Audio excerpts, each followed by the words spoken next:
Seed development ప్రాంతంలోని startup ప్రాంత అభివృద్ధి కోసం ప్రభుత్వం నుంచి పూర్తి స్థాయిలో సహకారం ఉండాలని అమరావతి అభివృద్ధి భాగస్వామ్య సంస్థ ఏడీపీ కోరింది. ప్రాజెక్టుకు అవసరమైన వనరులను ఏడీపీ సమకూర్చుకుంటుందని, వాటిని పూర్తి స్థాయిలో అభివృద్ధి చేయడానికి సిఆర్డీఏ సహకారం కావాలని వెల్లడించింది.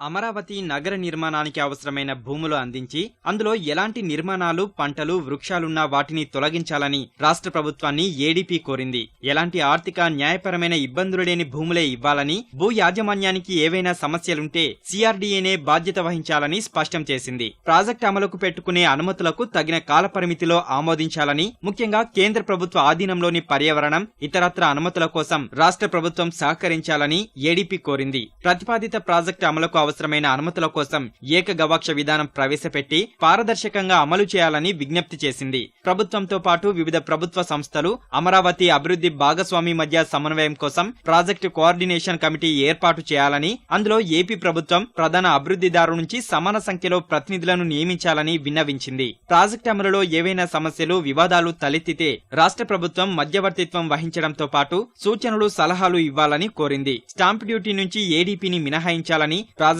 అభివృద్ధి పనులకు నదిలో ఇసుక తరలించేందుకు అనువుగా రీచ్లు అందుబాటులో ఉంచాలని అడిగింది. క్యూబిక్ మీటర్ 500 రూపాయల చొప్పున ప్రభుత్వమే సరఫరా చేయాలని, ప్రతిపాదిత ప్రాజెక్టుకు మౌలిక వస్తుల హోదా కల్పించాలని ఏడీపీ చెప్పింది. పన్ను రాయితీల కోసం ఆదాయపు పన్ను చట్టంలోని 80 సెక్షన్ కింద పన్ను రాయితీలు వచ్చేలా చూడాలని కోరింది. పెట్టుబడిదారులను ఆకర్షించే నిమిత్తం సానుకూల విధానాలు అమలు చేయాలని, పొరుగు రాష్ట్రాల్లోని హైదరాబాద్, చెన్నై వంటి మహానగరాల నుంచి పోటీ తట్టుకునే విధంగా సమర్థవంతమైన పారిశ్రామిక విధానం రూపొందించాలని కోరింది. విద్యుత్ ఛార్జీల్లో రాయితీ, పన్నుల్లో మినహాయింపు, సానుకూలమైన కార్మిక చట్టాలు ఉండేలా చూడాలని, అమరావతి ప్రాంతంలో పెట్టుబడుల ఆకర్షణ కోసం ప్రత్యేక సంస్థ ఏర్పాటు చేయాలని, ఇందుకు రాష్ట్ర ప్రభుత్వం తగిన విధంగా సహకరించాలని ఏడీపీ కోరింది.